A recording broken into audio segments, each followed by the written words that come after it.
Oke, assalamualaikum warahmatullahi wabarakatuh. Halo teman-teman, perkenalkan nama saya Nanda Haris Ramadi dan NPM 25782032. Di sini saya akan melanjutkan video modul saya, individu, modul 7 yaitu pengalihan Ethernet. 7.1.1 enkapsulasi Internet, Ethernet. Kita cari tahu dulu ya, Ethernet itu adalah salah satu dari dua teknologi LAN yang digunakan saat ini. Yang lainnya adalah LAN nirkabel WLAN. Ethernet menggunakan komunikasi kabel termasuk kabel switch pair, tautan serat optik, dan kabel koaksial. Ethernet beroperasi pada lapisan tautan data dan lapisan fisik. Ini adalah keluarga teknologi jaringan yang didefinisikan dalam standar IEEE 802.2 dan 802.3. Ethernet mendukung bandwidth data sebagai berikut: 10 Mbps sampai 100.000 Mbps ya, seperti itu. Kita lanjut ke 7.1.2. Nah, di sini ada protokol IEEE itu termasuk Ethernet menggunakan dua lapisan terpisah untuk beroperasi. Sublapisan tersebut adalah logical LLC dan MAC address. Biasanya MAC address, ini MAC aja. Seperti yang ditunjukkan pada gambar ya, teman-teman. Protokolnya. Kita lanjut ke 7.1.3, yaitu sublapisan MAC. Ini ada enkapsulasi data. Ya. Ini frame Ethernet, pengalaman Ethernet, dan deteksi kesalahan Ethernet. Mengakses media seperti yang ditunjukkan pada gambar lagi, teman-teman. Kita lanjut ke 7.1.4, yaitu bidang bingkai Ethernet. Ukuran frame Ethernet minimum adalah 64 byte dan ukuran maksimum yang diharapkan adalah 15-18 byte. Ini mencakup semua byte dari bidang alamat MAC tujuan hingga bidang urutan pemeriksaan FCS.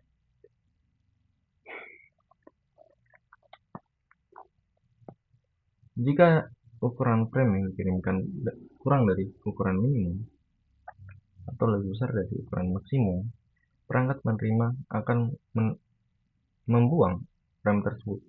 Frame yang dibuang kemungkinan besar disebabkan oleh tabrakan atau sinyal lain yang tidak diinginkan. Frame tersebut dianggap tidak valid. Jumbo frame biasanya didukung oleh sebagian besar switch phase Ethernet dan gigabit Ethernet serta NIC. Seperti itu. Kita lanjut. Di sini ada 7.2 yaitu alamat MAC Ethernet. 7.2.1 MAC address dan hexadesimal IP networking address, teman-teman. Sebentar, kita translate ke Indonesia dulu.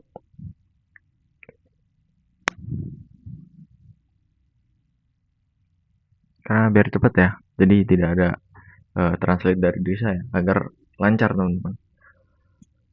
Alamat IPv4 direpresentasikan menggunakan sistem bilangan desimal basis 10 dan sistem bilangan biner basis 2. Alamat IPv6 dan alamat Ethernet direpresentasikan menggunakan sistem bilangan heksadesimal basis 16. Untuk memahami heksadesimal, kalian tuh harus terlebih dahulu sangat familiar dengan biner dan desimal. Jadi alamat MAC Ethernet terdiri dari nilai biner 48 bit yang seperti saya bilang sebelumnya. Heksadesimal digunakan untuk mengidentifikasi alamat Ethernet karena satu digit heksadesimal mewakili 4 bit biner. Oleh karena itu, alamat MAC address dapat dinyatakan hanya menggunakan 12 nilai heksadesimal. Tes. Oke, masuk. Kita lanjut lagi ke 7.2.2 yaitu alamat MAC Ethernet. Setiap perangkat jaringan terhubung ke media yang sama digunakan bersama. Alamat MAC digunakan untuk mengidentifikasi perangkat sumber dan tujuan fisik.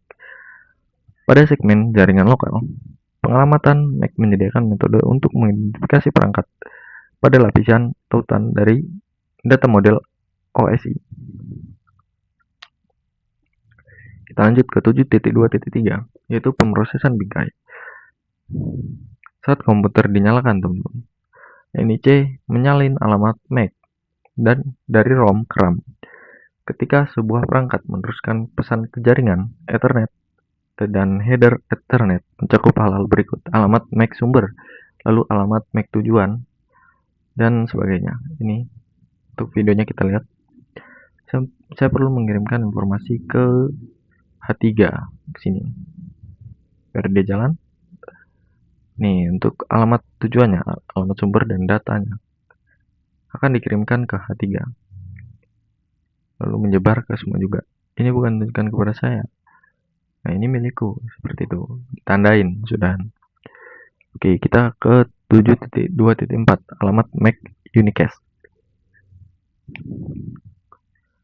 Alamat MAC unicast adalah alamat unik yang digunakan ketika sebuah frame dikirim dari satu perangkat pengirim ke perangkat tujuan. Nah, kita akan melihat contohnya, teman-teman. Untuk di sini ya.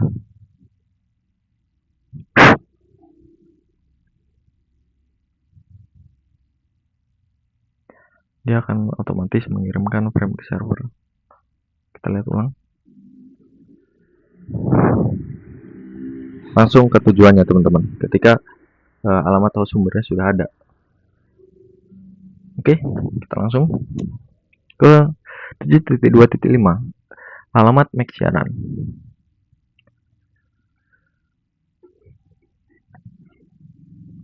Jadi fitur-fitur siaran Ethernet ada beberapa ya. Alamat MAC tujuan. Lalu semua port switch Ethernet terendam kecuali port masuk. Ini tidak diteruskan oleh router. Kita lihat lagi videonya. Semua. Oh ya. Oke. Kita lanjut. Seperti yang ditunjukkan di animasi tadi, teman-teman. Jadi host sumber itu mengirimkan paket siaran IPv4 ke semua perangkat di jaringannya. Kita lanjut ke 7.2.6, yaitu alamat MAC multicast. Nah, di sini jika data di enkapsulasi adalah paket IP multicast, perangkat yang termasuk ke dalam grup multicast akan diberi alamat IP grup multicast. Rentang alamat multicast IPv4 adalah seperti ini, dan rentang alamat IP multicast IPv6 dimulai dengan seperti ini. Karena alamat multicast mewakili kelompok alamat, alamat tersebut hanya digunakan sebagai tujuan paket. Sumbernya akan selalu berupa alamat unicast, teman-teman.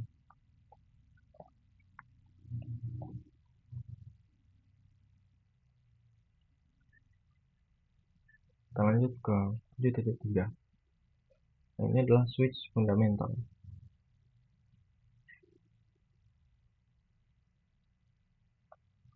atau dasar-dasar switch.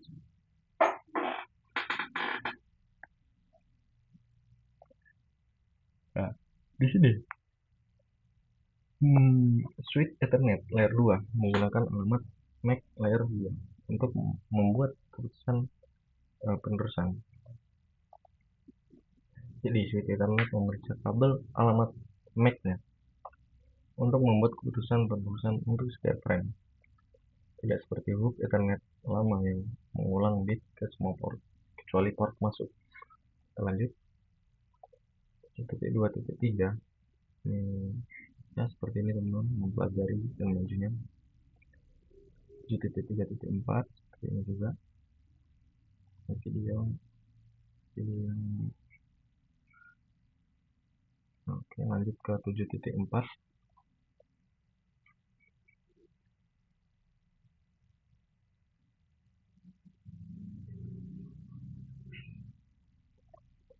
Di sini metode penerusan frame pada switch Cisco. Jadi switch itu menggunakan salah satu metode penerusan yang mengalihkan data antara port jaringan. Pengalihan, simpan, dan teruskan. Lalu pengalihan, potongan, tembus. Teman-teman, kita lihat. Ini alamat tujuan, sumber, data, dan ORG.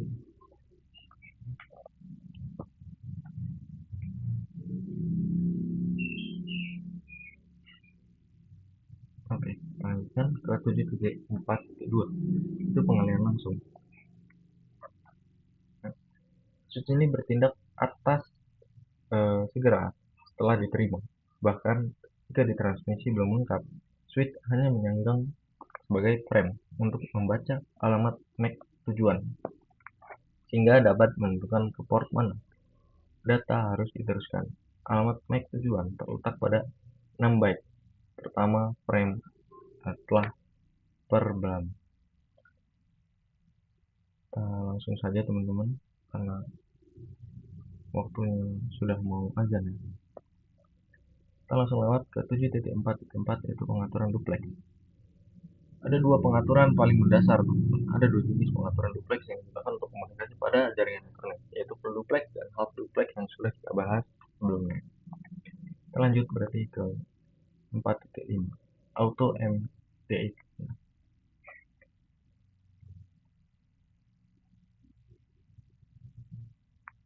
Lalu dulu ini fitur auto MDX diaktifkan secara default pada switch yang menjalankan Cisco iOS Real versinya seperti itu atau yang lebih baru. Namun fitur ini dapat dinonaktifkan karena alasan ini. Jadi kalian tuh harus selalu menggunakan tipe kabel yang benar dan tidak bergantung pada fitur auto MDX.